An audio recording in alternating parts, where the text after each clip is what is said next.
did last night. Baby, you the man, cause you put it on me. Your body smooth as sandpaper, the way you try to run your game. This is who I am, I no longer can pretend.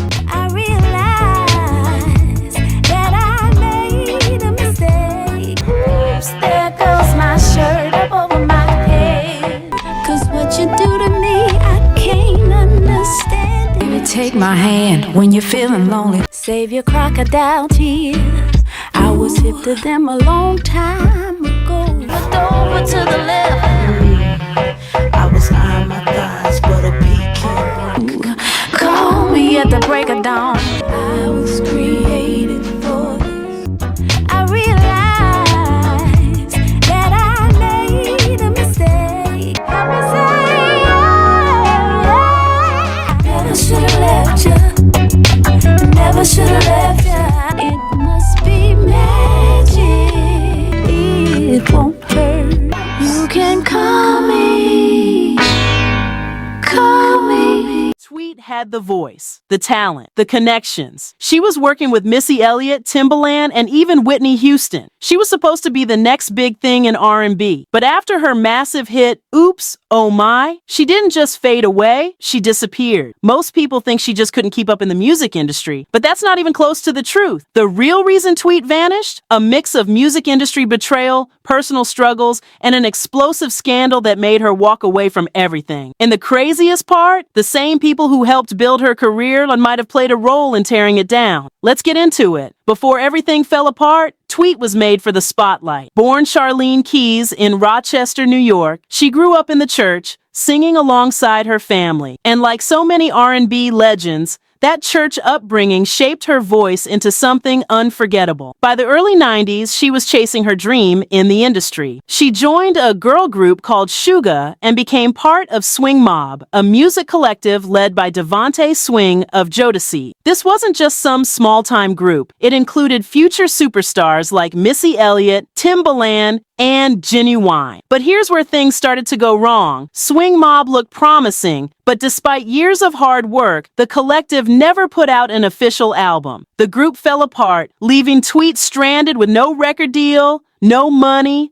and no plan. She had left her daughter in Florida to pursue music, and now it looked like everything had been for nothing. The pressure broke her. She sank into a deep depression, feeling like she had failed both herself and her family. And at her lowest point, she even considered ending her own life. But then she got a call, and that call would change everything. It was Missy Elliott. Missy had made it big in the industry, and she hadn't forgotten about Tweet. She invited her to do background vocals on her third album, giving her another chance to make a name for herself. And this time, Tweet wasn't going to waste it. Her voice ended up on 12 songs across Missy's next 3 albums, and that exposure led to her first record deal with Elektra under Missy's label, Goldmine Inc. And that's when Tweet's career finally took off. But success in the music industry comes at a cost, and Tweet was about to learn that the hard way. With Missy Elliott backing her, Tweet was finally in position to take over the R&B world. In 2002, she dropped her debut single, Oops, Oh My, and it was everywhere. The song was written by Tweet and Missy, produced by Timbaland, and had the perfect blend of sensuality and mystery that made it a radio smash. It climbed to number 7 on the Billboard Hot 100, hit number 1 on the R&B charts, and even went top 5 in the UK. It was fresh, it was different, and it was just the beginning. Her debut album, Southern Hummingbird, was just as successful. It sold over 200,000 copies in its first week and was praised for its unique sound. Critics loved her sultry voice and raw storytelling. It looked like Tweet was on her way to becoming one of the biggest names in R&B, but the industry had other plans. Right when Tweet was building momentum, her record label merged with Atlantic Records. That meant new executives, new priorities, and suddenly, her career was no longer a priority. Her second album, It's Me Again, was completely gutted by the label. They removed 6 songs, forced her to change the track list, and delayed the release multiple times. The lead single, Turn Doll Lights Off, featured Missy Elliott and should have been another hit. But without label support, it barely made an impact. When It's Me Again finally dropped in 2005, it sold only 55,000 copies in its first week, a huge drop from her debut. And just like that, Tweet was pushed out of the industry. Labels refused to promote her music, radio stations stopped playing her songs, and her career seemed to be over just as quickly as it had started. But here's where things get even crazier, because what happened next had nothing to do with the music industry. It had to do with the church. And that's where Tweet's story takes a turn that no one saw coming. After the music industry turned its back on her, Tweet fell into a deep depression. She was drinking every day, smoking 3 packs of cigarettes, and completely isolating herself. At this point, she felt like she had lost everything: her career, her confidence, and her sense of purpose. That's when she turned to the one place that was supposed to help people heal: the church. And at first, it seemed like a blessing. Tweet dedicated herself to her faith, trying to rebuild her life through spirituality, and somewhere along the way, she got close to megachurch pastor Jamal Bryant. Yes, that Jamal Bryant. For those who don't know, Bryant is a high-profile preacher, known for his flashy lifestyle and connections to celebrity. The two started dating, and Bryant even went on national TV calling her his last lady. But something wasn't right. The relationship ended just 2 years later, and Tweet walked away with a completely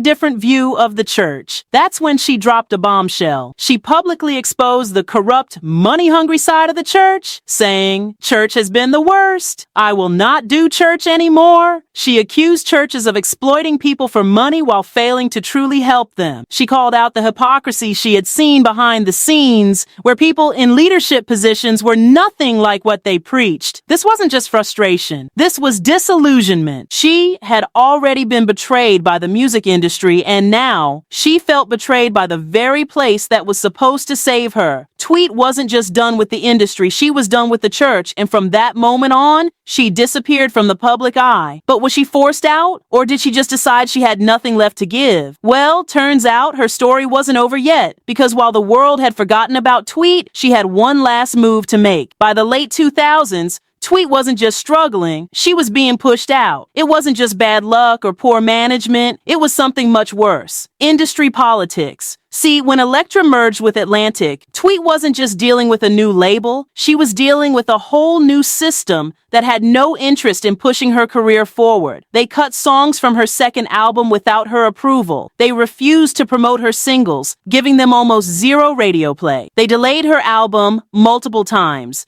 then let it flop without any real marketing. This was intentional. The industry had decided she wasn't a priority anymore. And this wasn't just happening to her. This was the same era where R&B was being pushed out in favor of pop and hip-hop crossovers. Labels weren't investing in pure R&B artists unless they could make them fit a mainstream, crossover-friendly image. Meanwhile, artists like Beyoncé, Rihanna, and Ciara were being backed heavily, while artists like Tweet, Amiri, and Taylor Amari were left to fend for themselves. And there was something even more suspicious. Missy Elliott had the power to put Tweet back on top, so why didn't she? It wasn't like Missy wasn't working with artists. She was still writing and producing for others. She still had industry pull, so why did she let Tweet fade into obscurity? Maybe it was industry pressure. Maybe Tweet's refusal to play the game made her too risky to support. Or maybe Missy just couldn't save her this time. Either way, by the time Tweet left Atlantic Records, she was effectively blacklisted. No label wanted to sign her. No radio stations wanted to play her music. She had two choices: fight for a career that the industry had already thrown away, or walk away for good. And for years, it looked like she had chosen the second option. But then, out of nowhere, she made an unexpected comeback. And this time, she wasn't asking for anyone's approval. For years, people assumed Tweet just gave up on music, that she couldn't handle the pressure, that she just faded away. But the truth? Tweet disappeared because she was done playing the game. After leaving Atlantic, she tried to revive her career independently. She signed with Umbrella Records in 2007, hoping to release a new album. But just as things were looking up, the label's founder, Gerald Busby, died unexpectedly. And just like that, her comeback was dead on arrival. She spent the next few years jumping between labels, recording music that never saw the light of day, and dealing with more delays, label politics, and broken promises. At the same time, her personal struggles were hitting an all-time high. She was battling alcoholism and depression, trying to cope with years of rejection. She was bouncing from one failed management deal to another with no stability in her career. And after leaving the church, she was completely alone, with no real support system to help her bounce back. In a rare interview, she admitted, "I was at my wit's end. I was drinking every day, smoking 3 packs of cigarettes. I knew I wasn't happy. I had suicidal thoughts at times." At this point, music wasn't just a dream. It was a reminder of everything she had lost.